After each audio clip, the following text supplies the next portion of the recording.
Hello, I'm Robbie Fowler and you're watching Redmen TV. Hello and welcome to the Redmen TV. I'm Chris Pajak and this is the Starting 11 prediction show. Now we've just gone through a round of internationals and as such obviously the big topic of debate is Raheem Sterling, but look, this is what I think Liverpool should do against QPR on Sunday. So I've gone for Simon Mignolet in goal obviously, Manquillo, Skrtel, Toure and Moreno as the back four with a diamond formation, Gerrard, Henderson, Coutinho, Lallana and hopefully Daniel Sturridge will be back with Mario Balotelli up front and we'll hopefully see the best of him as well. I'll go through some of the reasons why now that I think this should be the team that starts against QPR. I think that, you know, there's definitely a place for Glenn Johnson in this side, especially with the competition that Manquillo's provided him. I think you could see on his first substitute appearance back for us that he looks a completely different player and he does look like Glenn Johnson and not John Glenson. But I'd still play Manquillo in this game with one eye on Real Madrid on Wednesday next week, of course. Now, Sacco, he's probably not going to be back from injury, and now Lovren's obviously picked up an injury on international duty, so I think Martin Skrtel with Kolo Toure in defence. Now, Kolo Toure's come under a lot of heat recently, but there was times last season where he basically kept us a clean sheet. The first 3 games of the season where we won them sort of 1-0, wasn't it?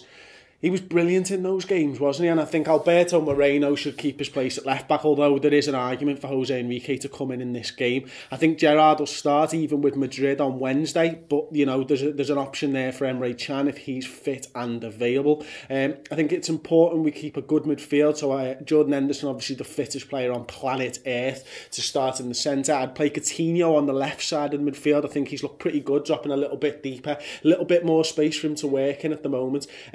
Adam Lallana, after filling the 10 for England, I think he should definitely get a start. Again, he looks like one of those players who can just run and run and run, and I wouldn't be too worried about him starting 3 games in a week.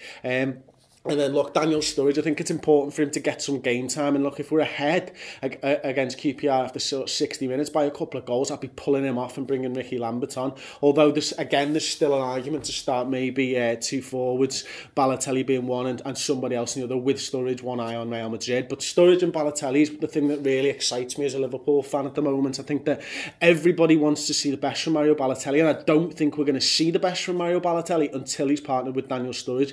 The intelligent runs that Sturridge makes and the space that he'll provide Balotelli should give him space to shine, do you know what I mean? And I think that forward sort of line of Henderson, Lallana, Sturridge, Balotelli and Coutinho will be absolutely key to how we perform this season. Obviously, the big one, as mentioned at the top of the show, is Raheem Sterling. Now, he's come under a lot of heat at the moment, and I think if he starts against QPR, the heat's going to continue, basically, and the bashing on social media that he's had will continue. So I would rest him for this game and have him firing on all cylinders against Real Madrid on Wednesday night, because it's such a massive game for us. The atmosphere on Wednesday is going to be absolutely unbelievable. What we've got to do first and foremost is focus on QPR, because getting 3 points in the Premier League and getting up the table should be our #1 priority from here until the end of the season.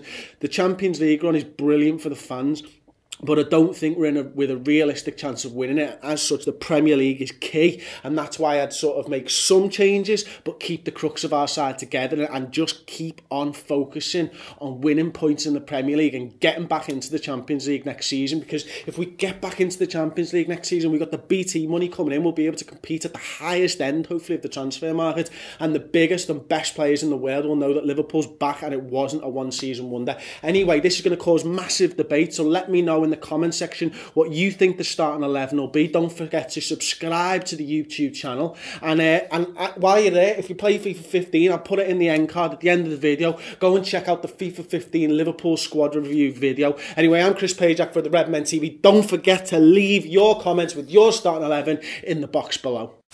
In 4 seasons, he's made 51 starts, made 35 substitute appearances, only managed 9 goals in that time, exactly the same as Lallana managed all last season, and he's managed 1 more assist in that time, you know what I mean? So 8 assists versus Lallana's 7 last season for Southampton. And let's not forget, in a team that are very proud of finishing top 4 every friggin' year.